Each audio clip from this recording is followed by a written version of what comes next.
activate the hamstring and glute, and then release and pull back even further. It's amazing how that hamstring can release. Welcome in, everybody. You're here with Will Myers, licensed massage therapist and certified personal trainer, and today we're going to talk about releasing those hamstrings. We're going to be using a couple different tools. I've got the massage roller, the therapy ball, and of course the resistance band. Stay tuned and we'll break down how to use each one. Taking a quick look at these hamstrings, let's first figure out where they are. So it's very important to remember that there are two major parts of the hamstring, and as you can see as I trace these lines out, they actually connect beneath the knee. So here's your knee, and then of course here's the hips. So when these muscles contract, they're going to bring that bottom leg up. We call that knee flexion, and the challenge here is because when we're in a seated position, let's draw a little figurine real quick. So let's say that this is us, okay, sitting at a desk. The problem with this here is this knee is bent. So remember, we know the action of this muscle is to actually flex that knee, to bring that leg in. So if it's already doing and sitting in a position of what that muscle is supposed to actually do as its main responsibility, chances are it's going to lose its ability to not only do that in a strong way, but then also be able to straighten back out. So this muscle that is supposed to be the full length has now become jumbled up in this area. So if it's used to sitting like that and we're putting weight onto it and making it weaker, one, why would it be strong? And two, why would it maintain the ability to keep its optimal length? Okay, so let's get into some of this equipment. Now remember the philosophy. The first thing that we want to do is get the circulation moving and massage and basically lubricate the entire area of the hamstring. Once the area has been moved around, the circulation is boosted, and we actually have spent some time massaging the muscle, we then can stretch it. So how do we massage? First technique is going to use this roller. Very simply, I'm just going to be on a chair or your bed or a bench at the gym. And now remember, the hamstrings, they stretch, so they're tight when this leg is straight. So what I need to do is actually bend that knee so the hamstring is now nice and loose, both of those hammies. I'm going to start out with this roller. Now I don't want to create a ton of tension in my shoulders, so I'm going to pin, and then as I'm rolling down, I'm moving my body backwards. Okay? Notice my pressure again is going in the direction of the heart. I'm just so used to doing that. But if you go up and down in little pieces, you can start to feel that entire muscle. Now I've noticed the straighter that knee goes, the tighter the bands are going to get, so you're not going to be able to get as much of a release. So this is also really good to do with a complete 90-degree angle on the knee. If you have your foot off of that bench or table, and again, we're rolling back and forth. Next, let's go over the therapy ball. So this therapy ball, we're actually going to place right underneath of the hamstrings in between our leg and the bench. So all I'm going to simply do is place this ball right here and find myself. Now, I like to think of it in three different sections. I've got all the way up nice and high, I then can come in the middle, and then I can come down low close to that knee. The point here, I'm going to start up at the top, is to put some weight into that ball by leaning forward just slightly. Now all you're going to do is roll that ball right to left. Okay, we call this plus and minus. You'll understand this is the minus. The plus, I'm going to pin and then extend that leg. So what's happening is I'm pinning with pressure on that muscle and the ball, and then I'm using my quads to straighten this leg out and force that hamstring to stretch with that extra pressure of the ball under there. Okay? Now the different places that you do this, it may feel different. It may feel tighter in the bottom, it may feel tighter at the top. So just kind of right to left, plus and minus, and work your way into that hamstring. Okay? Back and forth. Really good to do if you've been sitting all day, or even if you've been standing all day, but especially if you've been sitting, because you pin into that relaxed muscle and then stretch. Okay, for those who are asking and wondering, you can use a foam roller, but remember, if we're on the ground rolling this, chances are that knee is going to be straight. So that means that hamstring is going to be held in a long position. So what I like to do with that, if I was going to use a roller, again, I'm on a bench and I let the leg hang off slightly.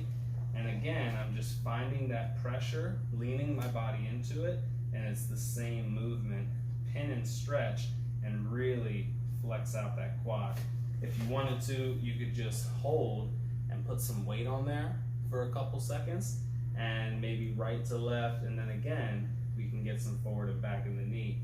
But I've never found any benefit sitting rolling it, because again, the hamstring is tight, is already in a long position, so it may feel good, but are we actually helping increase the length of that muscle? Spend some time and figure out what it is you're actually doing and make sure that it's beneficial. Okay, now that you have a couple techniques on how to massage the muscle, let's break down a couple progressions on how to stretch it. So let's say level 1, progression 1, you're either on the floor or you're in your bed or you're on a bench at the gym. All you simply are gonna have to do is bring that one leg up, leave the other one out of it, so it's just one at a time.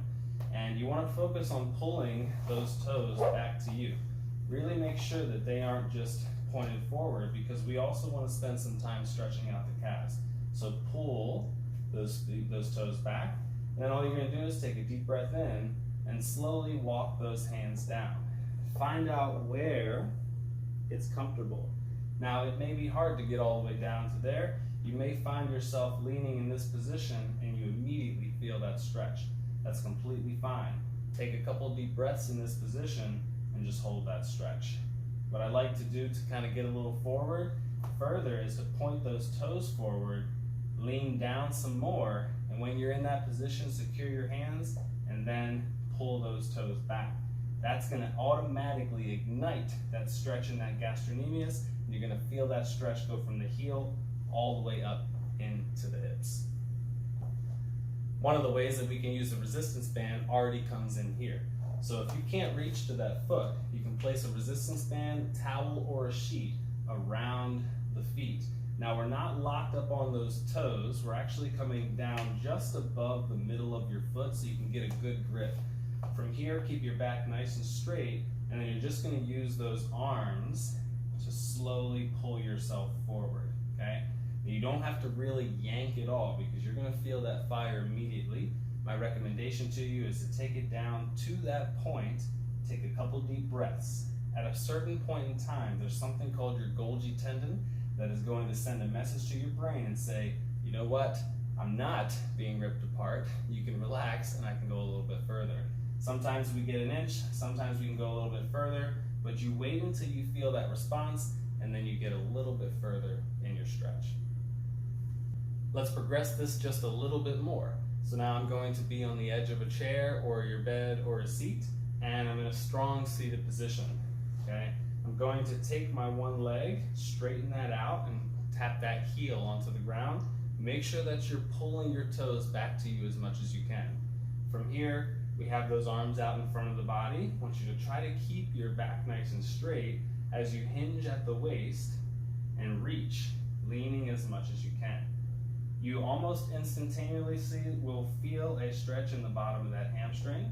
And what I like to do once I get into this position is to then tuck the chin up and down. Now, of course, it's up to you on how flexible that hamstring is. Make sure, again, we're sitting up nice and tall. Straighten that leg out. From here, reach as far forward as you can first, and then start coming down. And of course, if you need to, grab your resistance band, place it around the foot, and use that to help bring your body down some. Okay, for this next one, we are now facing the bench or facing the chair or your couch or your bed. We're going to start with our feet shoulder width apart. This next one, you're either going to bring your hands down to the bench, or you can bring those forearms to the bench. In order to get down, it's okay to bend your knees and get in that position. So if your hands were here, if your forearms were here. We're going to take a couple deep breaths, And on the count of 3, we're going to straighten out those legs as much as you can and hold for 3 seconds. So take a deep breath in, extend those knees, stretch, stretch, stretch, and then slowly allow them to bend back down. Good. Again, reaching out. Now again, if those elbows are too much, just bring it to the hands, and then again, you have your forward and back. If you need a little bit more challenge, then just take it to the floor. Again, stretching, flexing and extending those knees to help really stretch out that hamstring. Next, we're going to take the same movement, but cross the one leg. You can take your left leg, cross it over front. Notice I've got my heel high up in the air, and I'm bending that front knee, but the back leg is going to stay as straight as possible. And again, I'm going to come down to those forearms. Now, if you're past the bench or past the chair, just reach on down to the floor. Really trying to stretch that one leg, not the front leg. Okay, after we get a good couple sets there, switch up those legs and hit the other side. We can then come down to one knee. Notice that I have this up at hip distance. Okay, so you can control how high it is. Make sure that you have something for stability, and then we're just going to take that leg up on top of that bench. Now, I like to pin it just underneath of the calf, so that way I have a chance to pull the ankle back. From here, reach down and see if you can pull forward and take a couple deep breaths. Now again, forward and back with those toes can really help you out, and hold it down. Okay, I've even taken the opportunity to rotate my body to the side a full 90 degrees and still reach down into that stretch, because this now gets into the inside. Remember, there's 2 parts of that hamstring, so the way that you rotate your hips can have a big benefit and effect on that. All right, this next one can create somewhat of a challenge, but the goal is to find a height that you can get your leg up on too. Many gyms have a bar, not necessarily a weight bar, but a bar that can sometimes be drilled into the wall that is normally hip or a little bit higher than hip distance. That's a great goal to be able to get the leg. What we're going to do is make sure you have something for balance. You can use your opposite hand to help that leg get up there, but we want to focus on the bottom leg being completely straight, so no bending that knee to help you get up there. Straighten out that bottom leg, straighten out that top knee, and pull those toes back. This already is a tough movement to get into. If you want to increase it, grab your support and lean forward. To get to the other part of that hamstring, you're just going to have to turn that bottom foot 90 degrees, open up the hips a little bit, and then again, reach on in. You may notice this one a little bit easier or harder than doing it this way. I tend to find that when I have everything pointed forward, it's just a little bit more challenging for those hamstrings. All right, now we're going to get back to that resistance band so we can take it to the floor, grab your mat. This can also be done in your bed using either a sheet or a towel. Let's place this right around the foot, and I'm going to focus on stretching out the opposite leg. Now, make sure that you loop that band around the foot a couple times. I always do it once, twice, just to make sure it's not going to slide off. From here, pull wide to get it nice and tight, and then down towards you. So it should be nice and locked in. The main things to focus on, are you pulling those upper toes down towards yourself? And are you trying to pull the toes of the bottom leg towards you as well? From here, I'm going to pull back to whatever that hamstring can control. Once you feel that stretch, keep that knee straight. So don't come back here and bend the knee. There's no point doing that. If you need to stay down here to keep that leg straight, that's perfectly fine. But when you find out your range, keep your arms where they are. And if you have a resistance band, you can fight against the resistance. If you don't, you just kind of have to work with the towel. But you're going to activate that leg. Bring it all the way, activate, and then slowly release and bring it back even further. Notice how I got a little bit more there? I'll show you one more. Again, activate the hamstring and glute, and then release and pull back even further. It's amazing how that hamstring can release. Just out of curiosity, let's see what it looks like on the other side. So I haven't done anything yet on it except for the other stretches in this video. So this is about as far as I can bring it back without that knee not straight bending. So I'm going to activate, activate, activate, activate, and release. And so much easier, brings it all the way back. Activate, activate, I grab a little more, and then bring it back yet again. Well, there you have it. I hope that you enjoyed, learned a little bit, and got to get a little sweat going stretching out those hamstrings. Add these different routines to your program and see if it can help you out a little bit. If you're sitting all day, driving all day, you definitely need to loosen up those hamstrings. If you can think of anybody, shoot this video out to them. If they need it, you might be able to help them out. Okay? Thanks again for watching. Stay tuned for more. I'll see you soon.